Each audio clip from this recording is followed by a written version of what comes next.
to talk. In movies, as in life, what we say can be very different than what we really mean.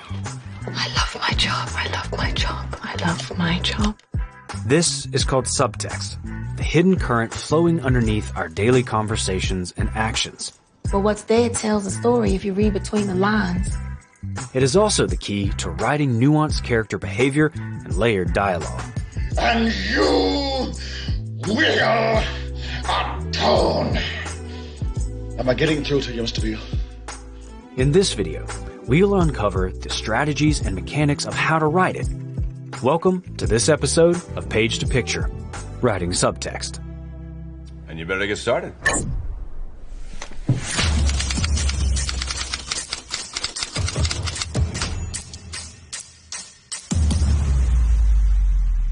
Things that keeps popping up is this about subtext. Plays, novels, songs, they all have a subtext, which I take to mean a hidden message or import of some kind. Subtext refers to the motivations and truths beneath our words and actions. It is the unspoken meaning beneath the surface of everything we say and do. We can trace this idea back to one of the seminal figures in theater, Konstantin Stanislavski, who said, "Keep in mind that a person says only 10% of what lies in his head. 90% remains unspoken." In other words, subtext is all about what's left unsaid. Stanislavski's lesson is for actors to understand what their character is thinking and feeling, but it also applies to writers. Writers who need to understand the inner workings of these characters just as much as the actors portraying them. So, how is subtext created? The easiest way to understand this concept is with this simple formula. Subtext is the sum of two things added together: text and context. Text is the words or actions in question. It is the spoken dialogue.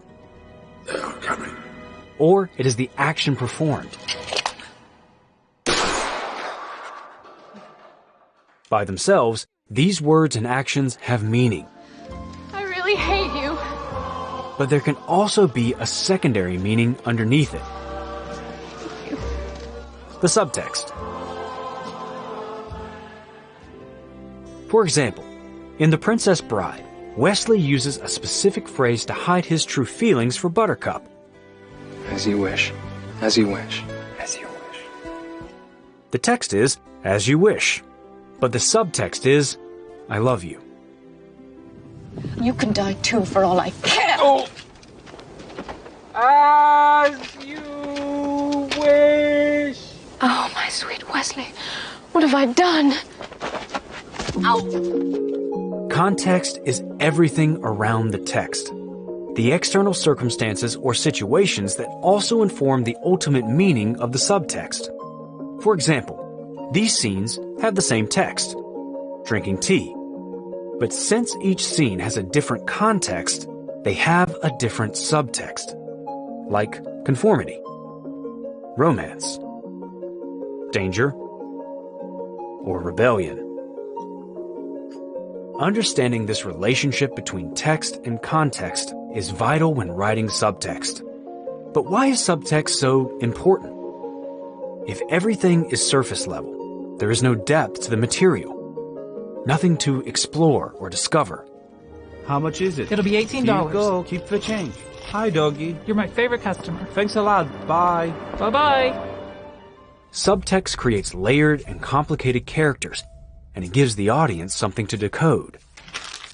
The chance to read between the lines keeps them engaged with the characters. What's the most you ever lost on a coin toss? Sir? The most you ever lost on a coin toss? I don't know. I couldn't say.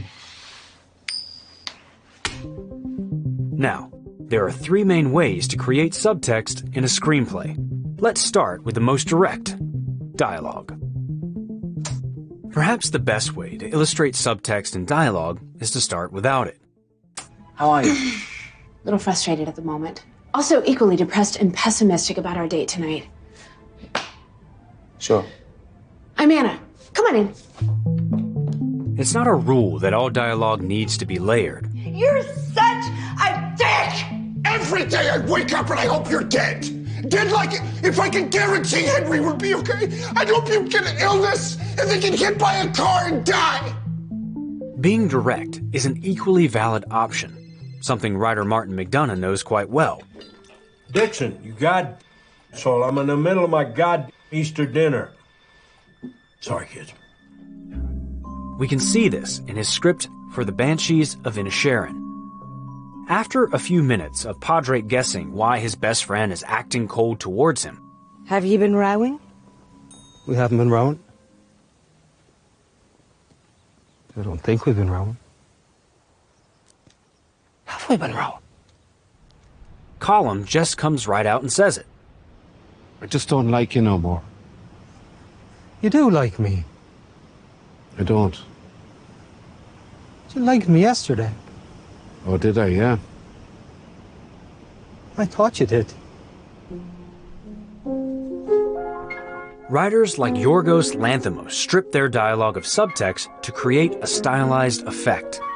You look like a badger. In films like The Lobster, the dialogue is direct and simple. If I'm walking too slowly, just say, and I'll pick up my pace. This pace is fine. And the actor's stilted and emotionless delivery is perfectly suited to express the film's absurdist satire. You need to choose a companion that is a similar type of animal to you. A wolf and a penguin could never live together. Nor could a camel and a hippopotamus. That would be absurd. Think about it. This is dialogue with zero subtext. But for a vast majority of written dialogue, subtext is an essential ingredient. I drink your milkshake. Look at some of the most iconic lines ever written. When Don Corleone says this, I'm gonna make him an offer he can't refuse. The subtext is, if he doesn't do what I ask, I will kill him. Which line is more interesting? The one with subtext or the one without it?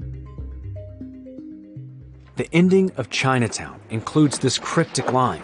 Forget it, Jake. It's Chinatown. It's an ambiguous phrase that could mean a few things, but one common subtextual reading is, justice is futile in a corrupt world. It's the ambiguity here that makes us work for the meaning, and it becomes, perhaps, a more profound idea once we figure it out for ourselves. Writers can add subtext to the words and construction of the dialogue itself. You cannot start without me. See, I start the clock. But this can also be done by indicating a specific tone for the intended delivery using the scene description. I see dead people. Or with parentheticals. And if your answer is no, you'll still be the only thing I ever needed you to be. My son. You okay? Yeah. On page 49 of Damien Chazelle's Whiplash, a quick scene between father and son reveals an unspoken subtext. Oh, so how's it going with Studio Band? Good. Yeah, I think he likes me more now. And his opinion means a lot to you, doesn't it? Then, a line of description hints at the subtext. Jim looks at Andrew, almost accusatory. A moment. Yeah. Andrew responds with a single word, but the ellipsis tells us that there is more beneath it. Perhaps he noticed the underlying accusation behind the question. Jim then changes the subject. Wanna grab the shakers? Which confirms our suspicions. He is jealous of his son's admiration for Fletcher.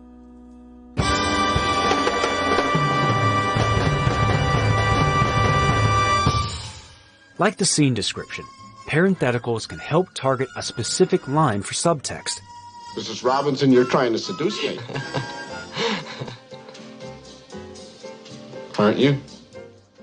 Writers Emily Halpern, Sarah Haskins, Susanna Fogel, and Katie Silberman joined forces on the script for Booksmart.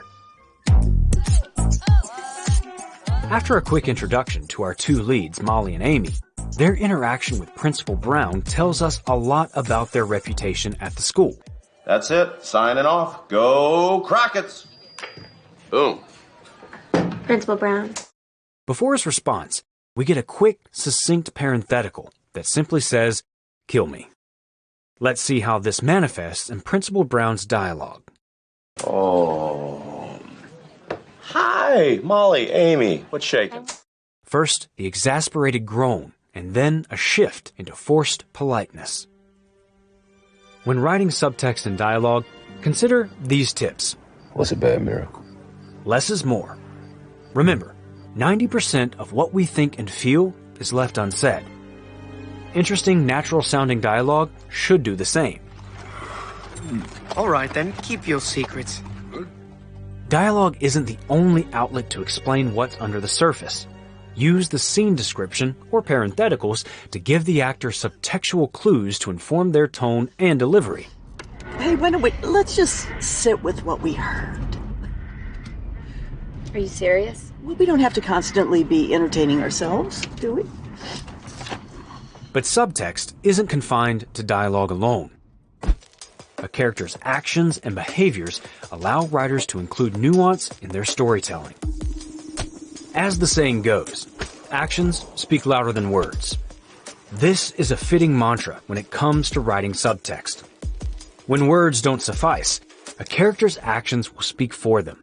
Let us not resort to our baser instincts and handle this like civilized men to move on. This is you with you, right? When Jules takes a bite out of Brett's hamburger, the subtext is clear. It is a gesture of pure dominance. This is a tasty burger. Hans politely asks for the computer code. As he calmly removes the silencer, there is no doubt about the consequences of non-compliance. The code. The combination of Hans' gentlemanly tone with his homicidal actions is what makes him such a compelling villain. It's a very nice suit, Mr. Takagi. To be ashamed to ruin it. At the end of The Godfather, Kate struggles to understand the man Michael has become. Don't ask me about my business, Kate. Is it true? Don't ask me about my business. No. And with a simple closing of the door, the subtext is that she never will. She is literally shut out of his new life.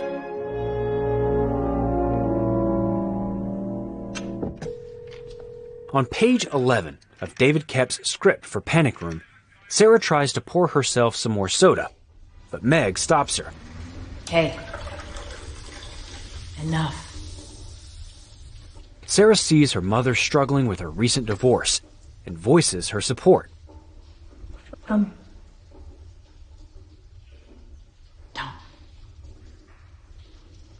Her too. I agree.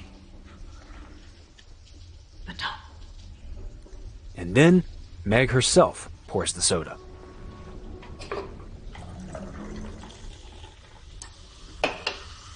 It's a tiny gesture with subtext that speaks volumes. We are in this together. When writing subtext with actions, the old screenwriting adage says it all. Show, don't tell. Ask yourself, is there something a character can do that communicates their thoughts and feelings instead of dialogue? A similar option is to find actions that contradict their dialogue. You stop drinking right now, all right? Make a promise to yourself you're going to stop drinking. This juxtaposition is the birthplace of rich subtext. Using a character's actions to communicate subtext is a fantastic option. If we go a level deeper, we can see how the actor's performance is also a common and useful opportunity. Good actors don't simply recite their lines. Their performance includes layers of meaning through their body language. As Robert McKee notes, actors are not marionettes to mime gestures and mouth words. They're artists who create with material from the subtext, not the text. Does the character make eye contact? Or do they avoid it? Do they fidget? Slump in their chair? Or stare into the distance? In all cases, there is subtext behind those performance choices. A rule of thumb in screenwriting is to avoid telling the director how to direct and telling the actor how to act. We didn't come walking on in the middle of the scene and say, don't do this. Yes, we did. We did. All right. That being said, the writer, actor, and director should all be on the same page with what a character is thinking, doing, and saying. This starts with the screenwriter, before being interpreted by the actor and director. Let's look at an example of how the screenwriter's text on the page can be turned into subtext in the performance.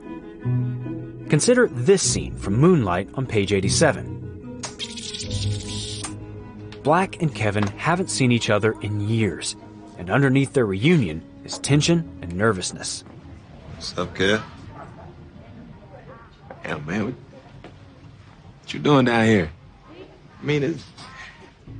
The trauma in Black's life has created a deep insecurity in him.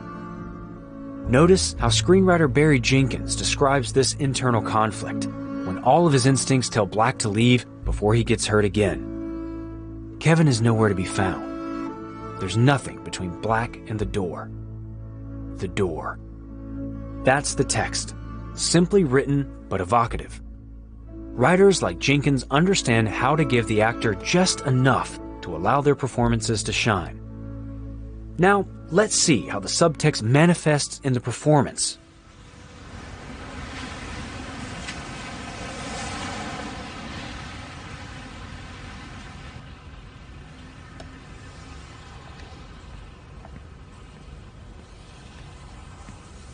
This is just a tiny example in a script and film that is all about the emotions under the surface. As a writer, remember that an actor's performance will communicate much more than what is on the page. Give the actor clues in the scene description and watch how they bring that underlying material to life. Now, let's look at a scene that puts all these subtext techniques to work. The emotional climax in Sound of Metal, written by Darius and Abraham Martyr. To understand the subtext of this scene, we need to understand the context. Ruben is in a band with his girlfriend, Lou. Lou has a history of self-harm and a habit of scratching, established on page 3. Come on, stop that. We gotta get right to it for Grizzle. Remember? Okay. This will become relevant later. Everything changes when Ruben loses his hearing. The hearing that you have lost is not coming back. You have to understand, your first responsibility is to preserve the hearing you have. Lou is worried that this will spark a drug relapse for Ruben, so he enters a rehab for the deaf.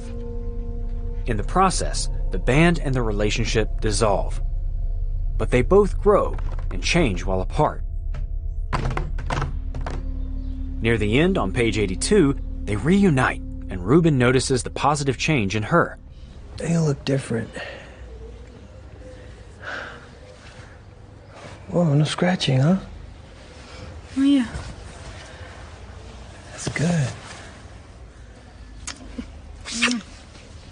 Later, Ruben and Lou discuss getting themselves and the band back together. We gotta get back into it, you know? We gotta get back on it. We gotta get back in the groove, huh? Don't you think? Right, like with the tour stuff? Yeah, the tour, everything. Like, we just gotta get back on it, you know? Everything. The album, the tour, you know? Yeah. In the description, Ruben notices her scratching her arm in the same spot she used to scratch. Hey. Here, the act of scratching is full of subtext. It represents everything negative from Lou's former life. Noticing this old, destructive habit returning, Ruben has an epiphany. Ruben's eyes take in the truth of Lou now. She can't go back with him, and he can't stay. The revelation is devastating. Ruben understands that getting back together would only set her back, ruining the progress she has made. And so, he lets her go. It's okay, Lou. What? What's the subtext of this phrase? It's okay, could mean that Reuben is releasing her of responsibility for his well-being. It's okay could mean that he will be fine, and so will she. Or it could be both of those things, and more. The Martyrs screenplay is full of rich subtext like this. And the dialogue? You don't need to fix anything here. And woven into the description to inform both character actions and performances.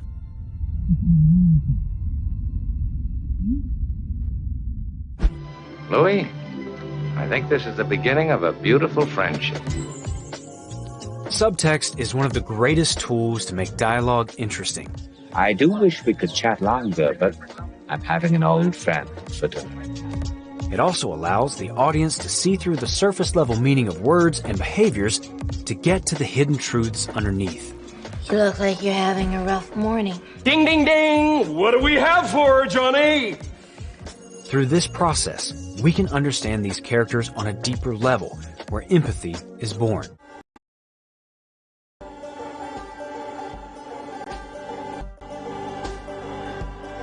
For those of you who were in my last workshop and you remember the last evening lecture, you remember we talked about this concept of visual structure.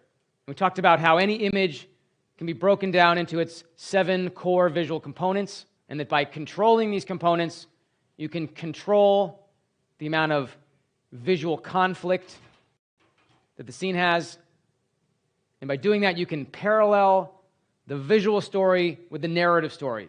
You can tell your story with pictures. And one of those elements is the color scheme.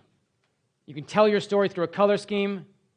And for example, The Godfather has a very specific color scheme. It has an orange and black color scheme. This is an infinity of color scheme. You could call it a limited color palette as well.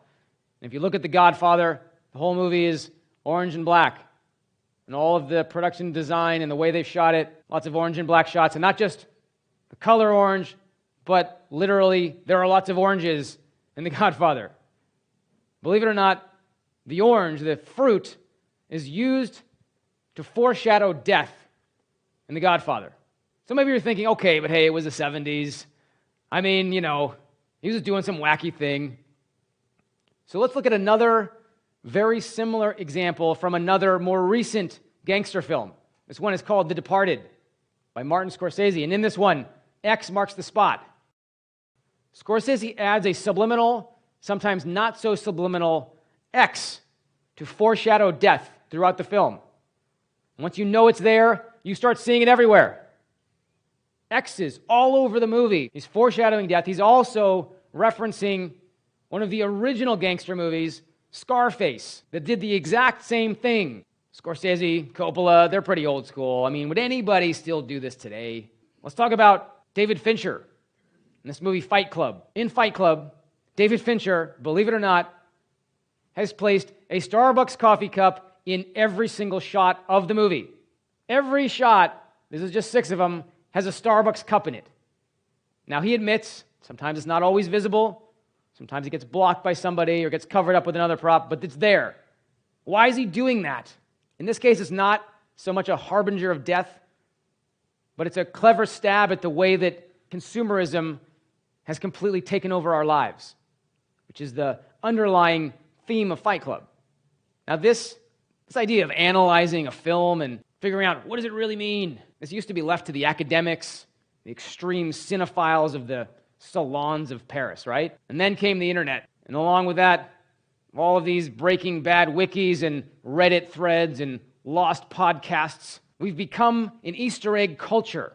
We want to know what it means. We know that when we see a film like this movie seems to be trying to communicate some kind of deeper thematics. And it's doing it through cinematography, and it's doing it through hair and makeup, it's doing it through sound design, but more than anything, it's doing it through screenwriting. And so that is part of the first rule of subtext, is that the subtext must be organic to the story. The whole point of subtext is to serve the text. You cannot just have random symbolism and metaphors that are disconnected from the story. It means nothing. It has to come from the story. Now, the second rule of subtext is that the undefined is much more powerful than the defined. This is not about creating a riddle for the audience to solve. and then you give them a little thumbs up when they solved it. That is not what this is about. The mysticism of it, the not knowing, that is what invites the audience to engage in your film. You don't tell them the answer. You just give them a question. You let them try to figure it out. And the third rule of subtext is to think laterally. This will be a recurring theme. Lots of what we do in the film business is linear thinking. You know, A plus B equals C, and 100 foot candles at 100 ASA equals F28 every single time. Lateral thinking is the opposite of that. As Coppola would say, we're going to count from 1 to 10, just not in that order. So it's about surprising the audience and not doing the expected thing. And combining the undefined with the lateral makes it more universal. It opens your story up to more people. And the more you define your subtext, the more you close the door on people. So let's talk about how to add subtext to your film. So first of all, we need to do a little quick course in Semiology 101. The use of signs and symbols to convey a message. That's what semiology is. In semiology, they're basically talking about symbolism. And they like to use terms like the signifier. The signifier is the catalyst conveying the meaning. And the signified, that is the meaning conveyed. In other words, the symbol and the meaning. Let's not overcomplicate this. That's basically what it is. So for example, I can show you a picture of a tree. You look at that and you know it's a tree. But that's also a signifier. Images work both consciously and subconsciously. So you say tree, but your brain is subconsciously thinking other things. Maybe it's thinking nature or family tree or the environment. And then I can add another image to that, and it's going to completely change the way you're thinking about it. Now maybe you're thinking about Isaac Newton or science or knowledge. And now I'll add a third image, and it will completely change the meaning of it. Now I'll add a woman to it. And now it's completely different. Now it's Garden of Eden, it's Eve, it's sin. So what did I intend? Why did I show you that? What's the meaning of it? What's the answer? This question of artist intention is as old as time. It's existed long before film. You know, why is she smiling? What's the answer? Why is this guy screaming? What the hell does this mean? What is this? You know, some artists leave behind hidden clues as to what they might have meant. This is one of the most famous paintings of all time, The Creation of Adam by Michelangelo. And he's left you a very big clue in this painting as to what he might have meant. Michelangelo, one of the greatest anatomical figure artists of all time, he would dissect cadavers to understand how the human body works. He would dissect human brains to understand how we might think. And within this painting, he has a very big clue. Here it is.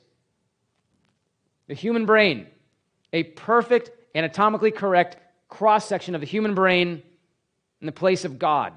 What is the subtext of that? Is he saying that God's divine gift is our intellect? Or maybe he's saying that man created God, that there is no God, that we made him up with our brains. They're two pretty drastically different interpretations of the same thing. So what's the answer? Well, the bottom line is there is no invalid interpretation. Artist intention does not matter. And this is a big lesson to learn. You hear this all the time from your filmmaker friends, show you their film and it doesn't totally work, and they say, no, let me explain to you what I was trying to do. No. And I always think, what does it matter? What are you going to do? Sit behind, whisper in the ear of every audience member, that's what I meant to do? As soon as you release that film, what began as your film is now our film. It's no longer yours. It's no longer for you to say what it means. Now we get to decide what it means. Some people think that, oh, but if I go to a museum and I just copy a piece of art, I mean, how's that fair? I mean, aren't I supposed to be a genius? Aren't I supposed to figure everything out myself? I want to unburden you from the pressure of being a genius. You don't have to think of everything yourself. Believe it or not, nobody does that. There's a saying that good filmmakers borrow and great filmmakers steal. As great as Steven Spielberg is, where would he be without the work of his heroes like Ford and Truffaut and Lean and Capra? What about this guy, Paul Thomas Anderson? The word genius gets thrown around a lot. I've probably called him a genius a few times. But where would he be without his heroes, who he steals from every single time out? Guys like Altman and Scorsese and Kubrick and Demme. Remember, everything is a remix. According to Coppola, you can't actually steal. You can only take what I've done and interpret it in your own way, and that is how you find your voice. Or, according to Jim Jarmusch, steal from everywhere, but steal only what speaks to your soul. Originality is non-existent. Authenticity is invaluable. So add subtext to your films. A film without subtext is meaningless and paper thin. Do not worry about how your films are interpreted. You cannot control that. You simply make a film that is meaningful to you, and you hope that your audience will engage in it. If it's meaningful to you, it will be meaningful to somebody else. If you're just throwing images together that don't even mean anything, you're just trying to be cool, it doesn't even mean anything to you, it's not going to mean anything to anybody else.